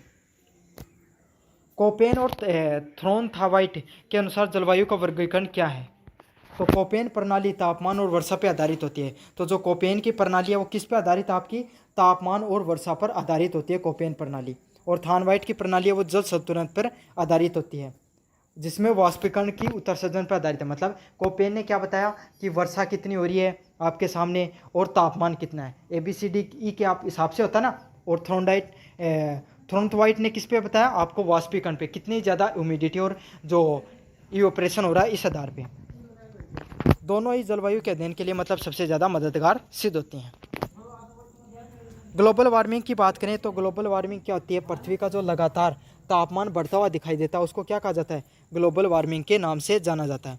इसके प्रभाव बताएं, जैसे ग्लोबल वार्मिंग क्या हो गई, आपका पृथ्वी का तापमान बढ़ रहा है, अभी जो 1 डिग्री का अपने 1.5 डिग्री का अपने जो क्या ले रखा है, लक्ष्य ले रखा उस हिसाब से, तो इससे क्या होगा, तापमान बढ़ेगा पृथ्वी का, तो जो आपके ग्लेशियर वो पिघलते हुए दिखाई देंगे, समुद्र का जल स्तर बढ़ेगा, क्यों, आपके ग्लेशियर पिघले, नदियों का जल स्तर बढ़ा तो पानी समुद्र में जाएगा, समुद्र जल स्तर बढ़ेगा, इससे जो आसपास के जो शहर वगैरह वो डूबने की ज़्यादा चांसेस रहते हैं, और जो बाढ़ वगैरह के आने के भी बहुत ज़्यादा प्रभाव देखने को मिलते हैं। क्लाइमेट चेंज क्या होते हैं, जलवायु में दीर्घकालीन परिवर्तन देखने को मिलते हैं। जैसे आजकल आप देखते हो ना, अपना जो क्लाइमेट है वो लगभग 1 महीने आगे पीछे हो गया है, समझ में आ गया ना, तो इसी को क्या कहा जाता है, आपको क्लाइमेट चेंज के नाम से जाना जाता है। मतलब लंबे समय तक चीज़ों में बदलाव देखने को मिलता है, जिससे कृषि, स्वास्थ्य और पारिस्थितिक तंत्र है उस पर प्रभाव भी पड़ता है। अगले वाला प्रश्न है, एसिड रेन और अर्बन हीट आइसलैंड क्या है। तो एसिड रेन क्या होती है, आपके सामने वायु प्रदूषण के कारण वर्षा का अम्लीय होना, मतलब आपके सामने जो अलग अलग प्रकार की, जैसे carbon dioxide, nitrous oxide, carbon monoxide, CFC chlorofluorocarbon, ये इस प्रकार की गैसें, मीथेन, आपके सामने नाइट्रस ऑक्साइड, सल्फर ऑक्साइड, ये ऑक्साइड वाले जितने मॉलिक्यूल होते हैं ना, ये क्या होते हैं, हवा में जाते हैं, ये एसिडिक नेचर के होते हैं, मतलब इनकी अम्लीय प्रकार होता है इनका, और जैसे ऊपर उठेंगे वर्षा अपने साथ हवा में घुल जाएंगे भाई वायुमंडल में, तो अपने साथ जो जब ये नीचे गिरते हैं तो अम्ल को कैरी करते हैं, अम्लीय हो जाती है, इससे वर्षा भी। अर्बन हीट आइसलैंड क्या होते हैं, शहरों में तापमान आसपास के ग्रामीण जगहों से अधिक होना। तो देखो आपको पता है जो शहरी क्षेत्र होते हैं ना, यहाँ पर हर चीज़ कंक्रीट की बनी होती है, और पास पास घर होते हैं, और ना ज़्यादा पेड़ देखने को मिलते हैं, ना ज़्यादा पेड़ पौधे होते हैं, ना खुली जगह होती है, तो क्या होती है, जो हीट है ना, जो गर्मी होती है वो वहीं पर ट्रैप हो जाती है, मतलब समझ बाहर नहीं निकल पाती, इसलिए जो शहरों का तापमान है वो गाँव के तापमान से ज़्यादा देखने को मिलता है। इसको क्या कहा जाता है, अर्बन हीट आइसलैंड के नाम से जाना जाता है। प्रश्न की बात करें, जो छोटे वाले प्रश्नों की, प्रमुख वायु द्रव्यों की विशेषता क्या होती है, तो समान तापमान और नमी देखने को मिलती है। तो प्रमुख वायु द्रव्य होते हैं, इनकी विशेषता होती है कि इनका टेम्परेचर वो समान देखने को मिलता है। बादलों का मुख्य निर्माण किस प्रक्रिया से होता है, कंडेंसेशन, संघनन प्रक्रिया के द्वारा आपका बादलों का मुख्य निर्माण देखने को मिलता है। उष्णकटिबंधीय चक्रवात कहाँ पर निर्माण होते हैं, तो गर्म महासागरीय क्षेत्र होते हैं, वहाँ पर उष्णकटिबंधीय चक्रवात का निर्माण होता है। अगला, एसिड रेन का मुख्य कारण क्या होता है, प्रदूषण, प्रदूषण की वजह से आपको एसिड रेन देखने को मिलती है। अर्बन हीट आइसलैंड किसके कारण बनते हैं, शहरीकरण के कारण, जो शहरी क्षेत्र होते हैं इसके कारण आपके सामने अर्बन हीट आइसलैंड बनते हैं। यूनिट नंबर 3 की बात करें आपके सामने, पहला है महासागरीय विज्ञान, ओशनोग्राफी की प्रकृति और क्षेत्रफल को समझाइए। तो महासागरीय विज्ञान कहाँ पर होता है आपका, ये जो देखो समुद्र विज्ञान है, समुद्री महासागरों के अध्ययन को क्या कहा जाता है, महासागरीय विज्ञान के नाम से जाना जाता है। यह भौगोलिक क्षेत्र आपके रासायनिक क्या करते हैं, आपके ओशियनोलॉजी में क्या, समुद्र की रासायनिक प्रकृति कैसी है, भौतिक प्रकृति कैसी है, और जीव विज्ञान का आपका किस प्रकार का अध्ययन है, इन सब चीज़ों पर अध्ययन किया जाता है। यहाँ पर जो महासागरीय धाराएं हैं उनका तापमान क्या है, लवणता कितनी है, समुद्री जीवन किस प्रकार का है, उन सब चीज़ों के बारे में इस चीज़ को अध्ययन किया जाता है, उसको क्या कहा जाता है, महासागर विज्ञान के नाम से जाना जाता है। अगला, महासागर तल, ओशियन बॉटम रिलीफ क्या है, तो महासागरीय तल की संरचना बड़ी इंपॉर्टेंट होती है, जहाँ पर क्या देखने को मिलते हैं, कॉन्टिनेंटल शेल्फ, मतलब ये आपका जो महासागरीय शेल्फ क्या है, यहाँ पर गए ये समुद्र, यहाँ से पानी जो तट शुरू है, तो तट का सबसे उथला हुआ क्षेत्र, मतलब जो ज़्यादा गहरा नहीं होता है, जहाँ से बस तटीय क्षेत्र शुरू होता है, उसको कॉन्टिनेंटल शेल्फ के नाम से जाना जाता है, शेल्फ के नाम से। फिर क्या होता है, कॉन्टिनेंट शेल्फ जैसे खत्म होता है फिर बहुत आपको गहरा क्षेत्र देखने को मिलता है, उसको क्या कहा जाता है, आपको घाटी के नाम से जाना जाता है। फिर आप थोड़ा और आगे जाते हो तो और गहरी घाटियाँ, मतलब मैदान टाइप क्षेत्र देखने को मिलता है, उसको ट्रेंच के नाम से जाना जाता है। फिर क्या होता है, उसमें और भी क्षेत्र होते हैं, जैसे जो आपके सामने आप गए आगे तो आपको एक पर्वत दिखाएगा, उसको क्या कहेगा, महासागरीय पर्वत, सेंट माउंट के नाम से जाना जाता है। और फिर वही पर्वतों की लंबी लंबी श्रृंखला बन जाती है, उसको महासागरीय पर्वत, मिड ओशियन रिज के नाम से जानते हैं। भारतीय महासागर की भौगोलिक विशेषता बताइए। तो भारतीय महासागर है वो 73,556 किलोमीटर में फैला हुआ है और इसमें अलग अलग प्रकार की गहरी खाइयाँ, सैल व भूमध्य पर्वतमालाएं हैं। समझ में आ गया। अब बस आपको इसमें से ये चीज़ें लिख देनी है।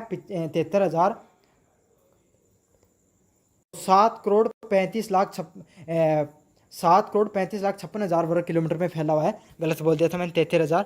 तो इस किलोमीटर में फैला हुआ और यहाँ पर अलग अलग प्रकार की आपकी घाटियाँ देखने को मिलेंगी, सैल देखने को मिलती हैं, अलग अलग प्रकार की पर्वतमालाएं देखने को मिलती हैं। सबसे ज़्यादा आपको पता है मछली पालन के लिए, समुद्र संसाधनों के लिए सबसे ज़्यादा प्रसिद्ध है साउथ चाइना सी। आपको पता है इसमें कितनी ज़्यादा लड़ाइयाँ देखने को मिलती हैं। अंटार्कटिका महासागर की बात करें तो अंटार्कटिका महासागर ये उत्तरी और दक्षिणी गोलार्ध में फैला हुआ है। तो अंटार्कटिका महासागर आपको कहाँ पर फैला हुआ है? उत्तरी और दक्षिणी गोलार्ध में फैला हुआ है और इसमें मध्य अंटार्कटिका पर्वतमाला भी देखने को मिलती है। तो आपको ये जो उत्तरी गोलार्ध है इधर भी देखने को मिलता है और दक्षिणी गोलार्ध में भी देखने को मिलता है। और जहाँ पर मध्य अंटार्कटिका है वहाँ पर एक पर्वतमाला भी देखने को मिलती है। अलग अलग प्रकार की आपकी समुद्री धाराएँ हैं वो देखने को मिलती हैं, जहाँ पर अंटार्कटिका प्रवाह है, जो अंटार्कटिका समुद्री धारा और ग्रीनलैंड जो धारा है वो इसके अंदर अंटार्कटिका महासागर में बहती हैं। ये व्यापार के लिए और मौसम प्रणालियों के लिए बहुत ज़्यादा महत्वपूर्ण है। प्रशांत महासागर की बात करें तो आपको पता है प्रशांत महासागर है वो सबसे बड़े महासागरों में इसको जाना जाता है। इसमें आपको गहरी खाइयाँ, पर्वतमालाएं मौजूद हैं। तो प्रशांत महासागर में मरीना ट्रेंच, मरीना गर्त का आपने नाम सुना होगा, सबसे गहरी खाइयों में से एक है।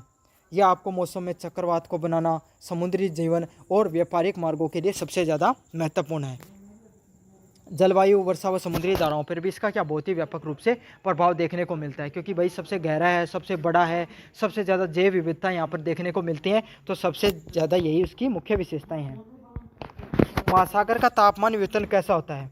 तो आपको पता है जो महासागर होते हैं उनका अगर भूमध्य की रेखा के आसपास जाओगे तो तापमान क्या देखने को मिलता है? तापमान है वो बहुत अधिक देखने को मिलता है। ध्रुव के पास जैसे जैसे आगे बढ़ते चले जाते हो भूमध्य रेखा से ध्रुव की तरफ तापमान घटता हुआ चला जाता है। जैसे आप समुद्र की गहराइयों में जाओगे तो तापमान और आपको फिर से घटता हुआ दिखाई देगा। समुद्री धाराएं, सौर ऊर्जाएं और मौसमी बदलाव है वो महासागरीय तापमान को, अलग अलग प्रकार की चीज़ें होती हैं जो इनको प्रभावित करने का कार्य करती हैं। अगला है महासागरीय लवणता क्या होती है, इसके मुख्य स्रोत क्या होते हैं? तो महासागरीय जो लवणता होती है वो क्या होती है? समुद्र में घुले हुए कितनी नमक की मात्रा होती है, कितने लवण की मात्रा होती है, उसको क्या कहा जाता है? महासागरीय लवणता के नाम से जाना जाता है। इसके प्रमुख स्रोत हैं नदियाँ, समुद्री खनिज, वाष्पीकरण और जलवायु गतिविधियाँ। तो किस चीज़ से महासागरीय लवणता बढ़ती है? नदियों की वजह से, क्योंकि नदियाँ अपने साथ क्या लेती हैं? अलग अलग जगह से गुजरती हैं, तो वहाँ से क्या होता है? मिट्टी में जो लवणता होती है उसको लेके चलती हैं। समुद्री खनिज होते हैं उसके साथ भी क्या है? लवणता बढ़ती है। आपके सामने जो वाष्पीकरण, जल वाष्प के रूप में वो बनकर उड़ता है, तो नमक वो बच जाता है और पानी वाष्प होकर उड़ जाता है। और साथ के साथ जो जलवायु, जो ज्वालामुखी विस्फोट देखने को मिलते हैं, इसके वजह से भी लवणता बढ़ती है। और कौन से कारक नियंत्रित होते हैं, मतलब किसके कारण जो लवणता बढ़ती है?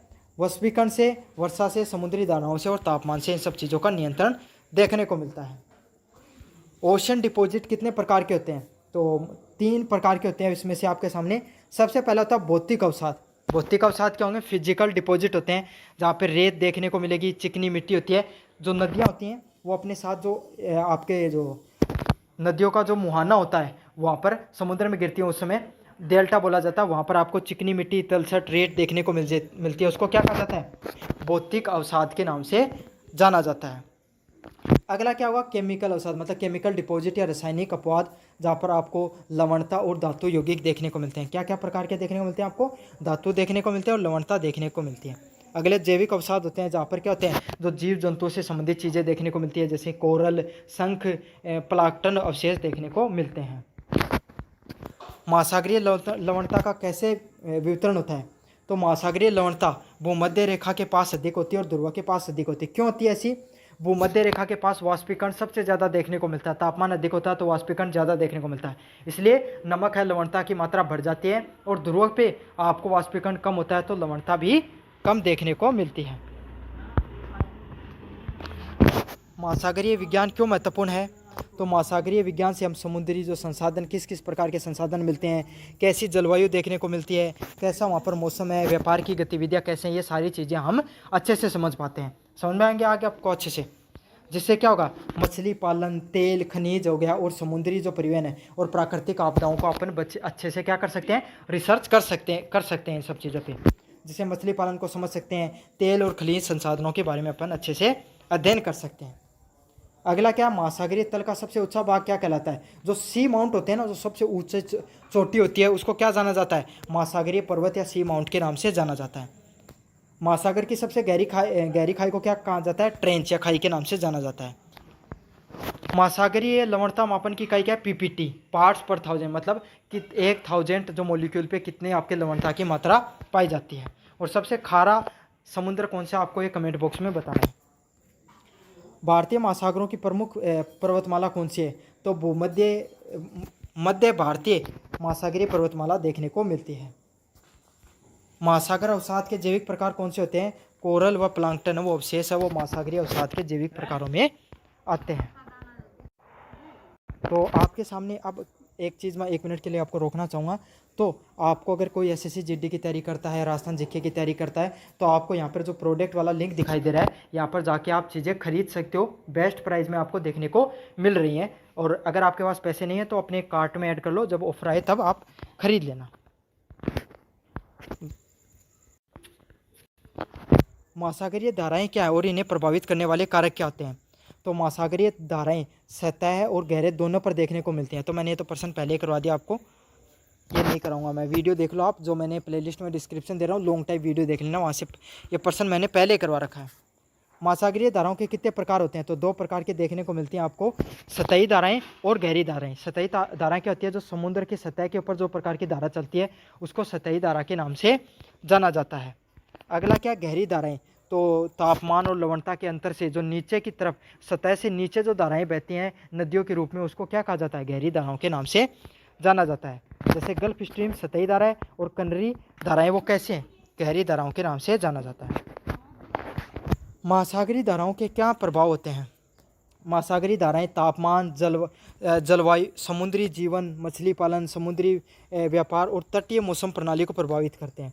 तो महासागरीय जो धाराएं होती हैं क्या करते हैं? तापमान को नियंत्रित करते हैं, समुद्री जीवन को नियंत्रित करते हैं, मछली पालन को नियंत्रित करते हैं।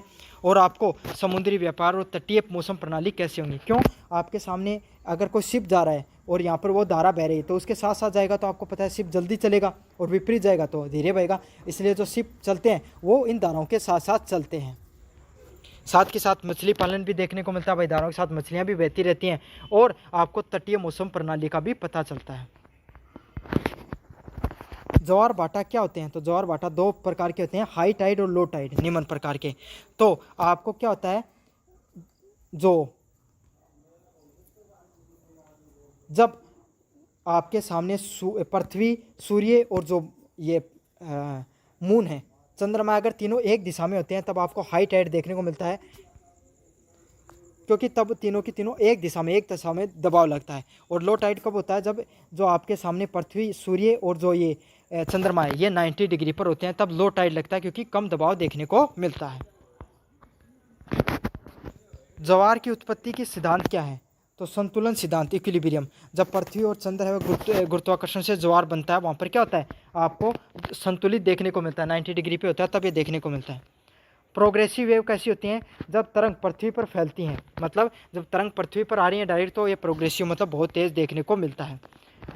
और स्थायी तरंग सिद्धांत क्या है? स्टेशनरी वेव, महासागर पे स्थायी तरंगें बनती है, उसको क्या कहा जाता है? स्थायी तरंग सिद्धांत के नाम से जाना जाता है। प्रवाल भित्ति की विकास की परिस्थिति क्या होती है?